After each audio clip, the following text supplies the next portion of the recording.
E olha só, gente, hoje o nosso quadro aqui da Unimed Costa Oeste, né, nós vamos falar sobre trombose.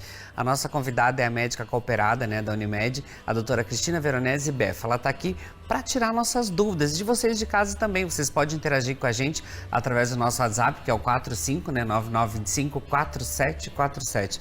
Boa tarde, doutora Cristina, bem-vinda. Boa tarde, obrigado pelo convite novamente, ainda mais com esse assunto que para mim é bem cativante, a trombose venosa, né, bem temida entre os pacientes vasculares no nosso consultório e é considerada inclusive uma das principais causas de morte evitáveis, principalmente em ambiente hospitalar.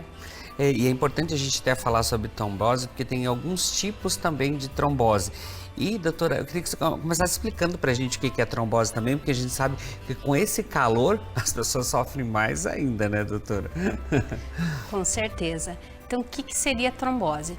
Trombose, na verdade, assim, o sangue ele é fluido, ele é líquido, ele passa, ele circula pelas veias.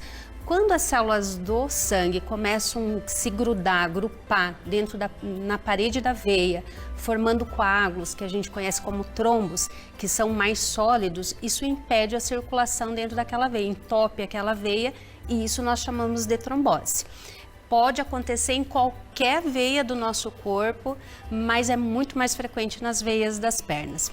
E os tipos que a gente tem o tipo de trombose venosa espontânea e tem a provocada. A espontânea, a pessoa saudável, sem nenhuma causa aparente, do nada a pessoa tem uma trombose. E a provocada, existe algum fator desencadeante. Por exemplo, vou dar um exemplo, a pessoa teve um acidente de moto ou carro, teve um trauma na veia, aí consequentemente evoluiu com trombose. É claro que as espontâneas, elas geralmente têm uma carga genética, né? As ditas trombofilias, que é um gene que predispõe aquela pessoa a ter a trombose. E eu acho que também é importante a gente saber assim que trombose tem tromboses menores, que pegam veias pequenas, finas, lá na perna, próximo do pé, que dão menos sintomas e menos risco. E tem as tromboses mais extensas, que pegam uma quantidade maior de veias, veias mais calibrosas na coxa, aqui perto da virilha, e que vão causar mais riscos e mais sintomas. Doutora, e assim, o que pode causar a trombose? Um pouco pode ser hereditário também, né? Mas ela tem uma causa? Tem vários fatores. Os fatores que causam ou lesão da parede do vaso, ou estase venosa, ou alterações dos fatores de coagulação, qualquer um desses aumenta o risco para trombose. Nós podemos citar alguns. Imobilização e sedentarismo, né? Aqui um exemplo bem típico, o paciente que teve um AVC, ele faz uma paralisia do lado do corpo, sempre naquele lado paralisado vai ter mais tendência a trombose acontecer naquela parte que está imóvel, e isso nos dá a importância das nossas bombas musculares se manterem em movimento. Outros fatores é a idade avançada. É muito mais frequente acima dos 40 anos, aí pega tanto homens quanto mulheres, né, na mesma faixa, só que antes dessa faixa, em mulheres na idade fértil, antes dos 40 anos é mais frequente nas mulheres, justamente pelo fator hormonal. E outros fatores ainda, obesidade, tabagismo, varizes calibrosas na perna, porque faz estase, os fatores hormonais, que é o uso de pílulas anticoncepcionais, terapia de reposição hormonal, a gravidez e o pós-parto. Na gravidez e o pós-parto, além do fator hormonal, no finalzinho da gestação, a gente tem aumento dos fatores procoagulantes. É o tal do cobertor curto, que eu tenho uma vascular que fala, eu acho o máximo isso, porque você cobre um lado e descobre outro. Ou seja, você, no final da gestação, aumenta esses fatores procoagulantes, evitando uma hemorragia possível pós-parto, mas aumenta o risco de trombose.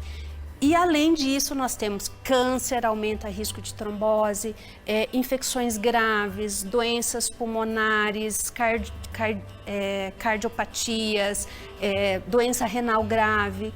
E também aqui entra as cirurgias de longa duração, aumenta risco, viagens prolongadas pela estase. E talvez um dos fatores mais importantes é a genética, é a história familiar positiva. O que é isso? Se você já teve trombose ou algum parente próximo, pais, avós, irmãos, filhos, tiverem já algum histórico de trombose, você tem muito maior risco de ter trombose também. E se você tiver uma associação de todos esses fatores, uma associação de mais de um fator, também aumenta o risco.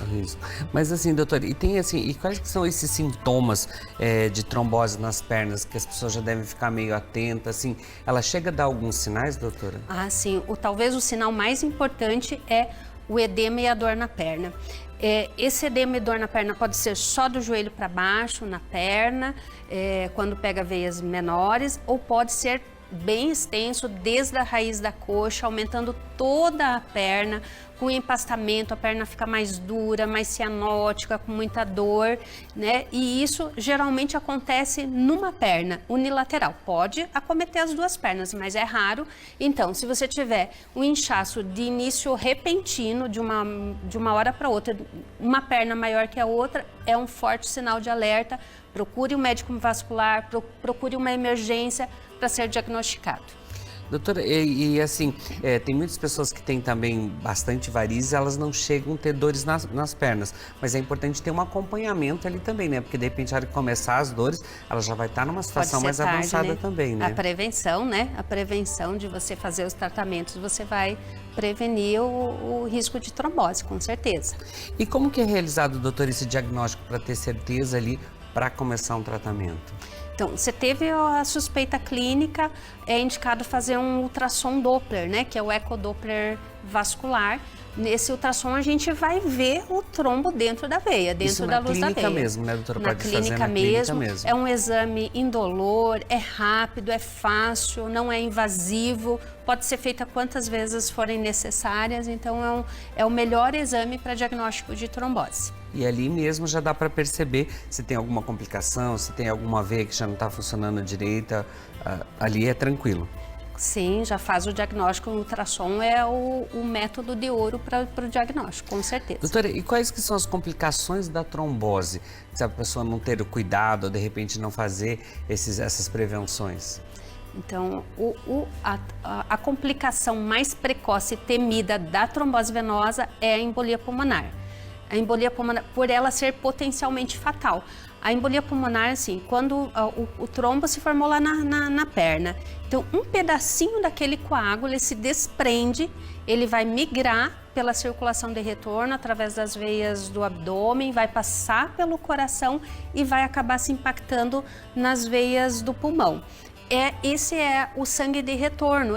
O sangue, quando ele volta, ele precisa ser oxigenado novamente. Então, ele vai passar pelo coração e vai pelo pulmão. Até o coração, as veias vão ficando maiores. Depois que passa o coração, as veias vão ficando menores. Então, em algum ponto, ela vai se impactar.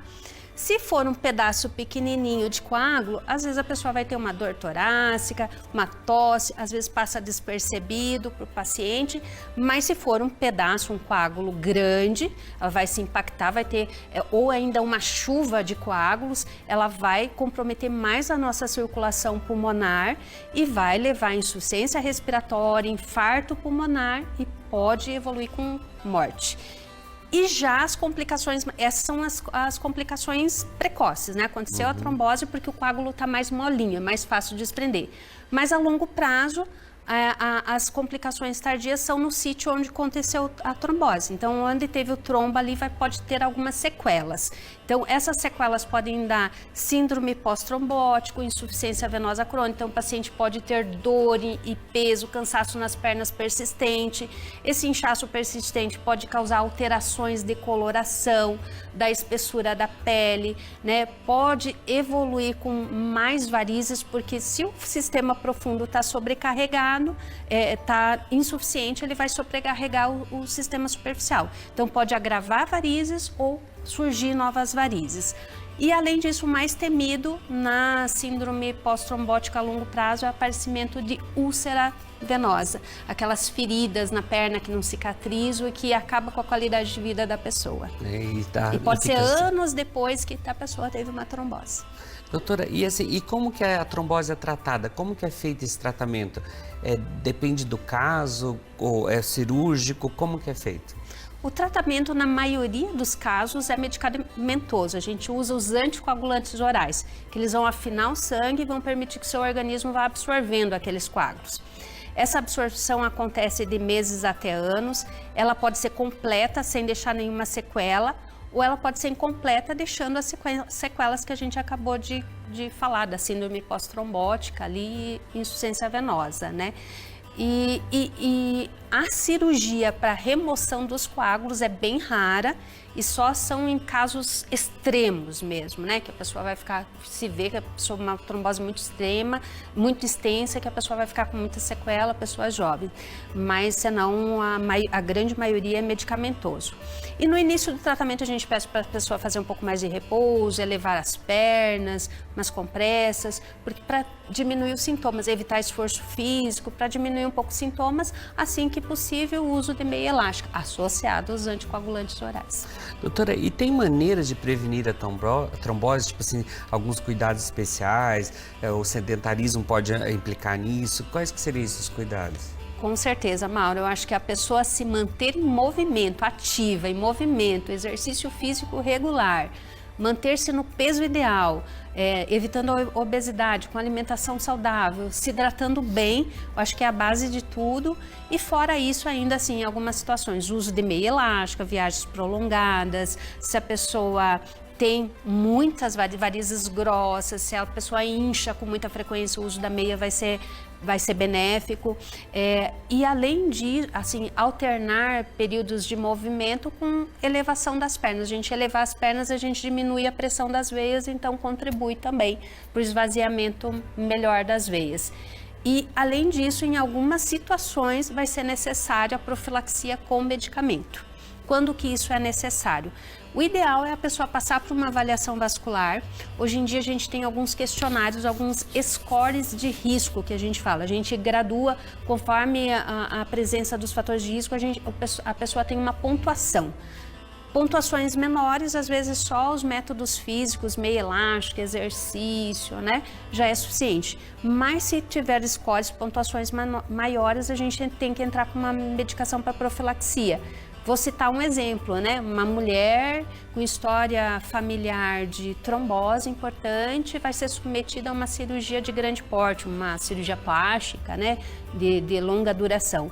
Nesses casos, é claro que a gente entra com uma profilaxia, com medicamentos, ela vai ter que tomar no pós-operatório vários dias, uso de meia, para tentar diminuir pelo menos diminuir os riscos da trombose venosa. E tem até aqueles aparelhos pós-cirúrgicos que fazem a pressão na perna. A bomba pneumática. Você comentou no começo da matéria. Cirurgia vascular, cirurgia plástica utiliza muito isso.